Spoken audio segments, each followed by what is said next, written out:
કામડિયા શેમ્બાન મહેશભાઈ છે.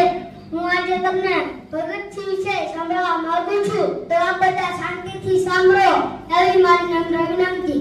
ભારત તો વીરોની ભૂમિ કહેવાય છે. તેવા એક મહાન